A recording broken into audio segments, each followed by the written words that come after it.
this is South African Prepper. So because of the gradual collapse of South Africa and South Africa being in an advanced stage of gradual collapse, one event or one thing could trigger the total collapse of South Africa.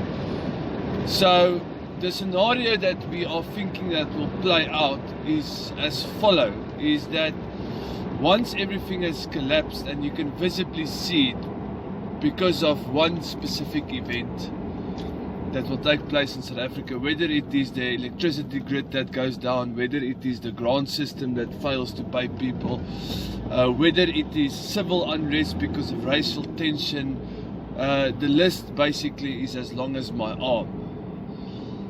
You will find that once the collapse have taken place, you'll find three different types of people or grouping of people, and the different ways of dealing with the situation. The one group will stay inside of the cities. They will try and secure a specific area or specific building, and they will try and defend the specific area or building for extended periods of time. The challenges these people face will be firstly to sustain themselves with food and water. At some stage during their defensive moves of the area, they will struggle to find food and water. The second group of people that you will find is the people that will be exiting the cities. They will go outside of the cities looking for areas that are not so densely populated and areas that are much safer in order for them to deal with the collapse of the country. The third grouping of people you'll find is the people that are not prepared and the people that are actually not ready for the collapse of South Africa. These people will actually, in the time of collapse, be overrun by the masses or the masses of hungry people.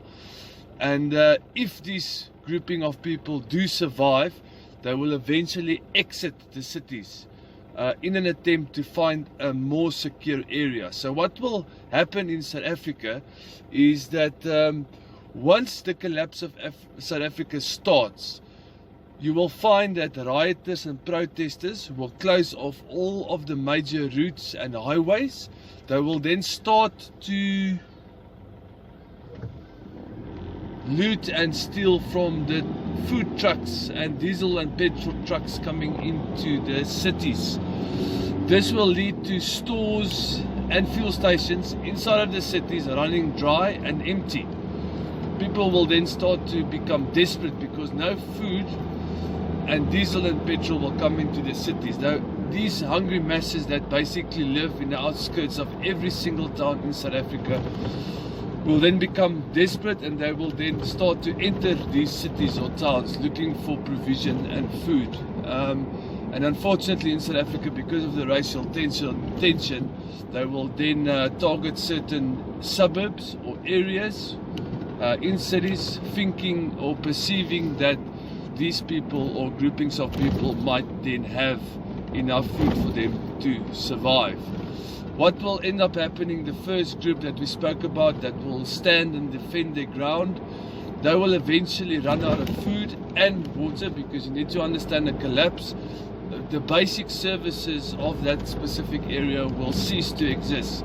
No more power, no more water, no more stores that have food. And this specific first group that stayed and defended will also most probably run out of boomsticks and rocks to defend themselves.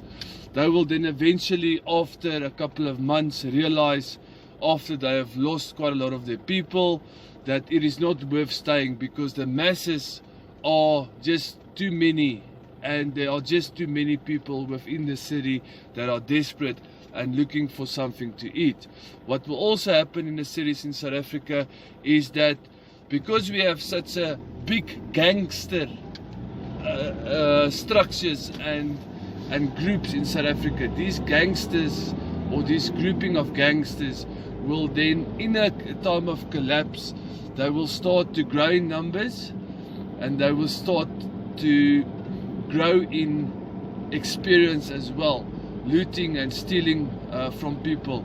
The police service and the army, which will not be able to handle this collapse situation, will then use their force and their power to benefit themselves. So the police and the army will not be your friend during a collapse in South Africa.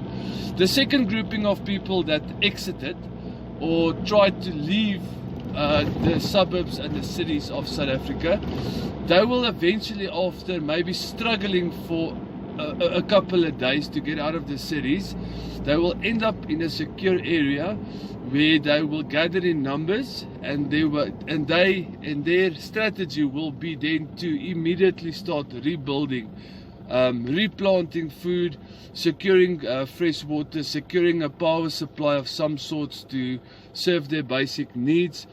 And this is then the grouping of people that will then eventually, after the collapse have taken place and after many months have passed, will then be able to take in the refugees or the immigrants or the people that fled the collapsed cities of South Africa in. Because you need to understand, South Africa being a fairly violent country, staying within the cities is an absolute terrible idea.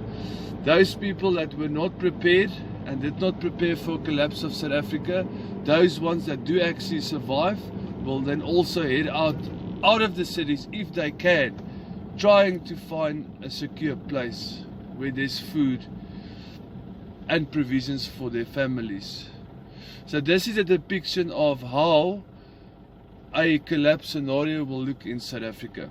Thank you for joining South African Prepper. Please like and share and subscribe.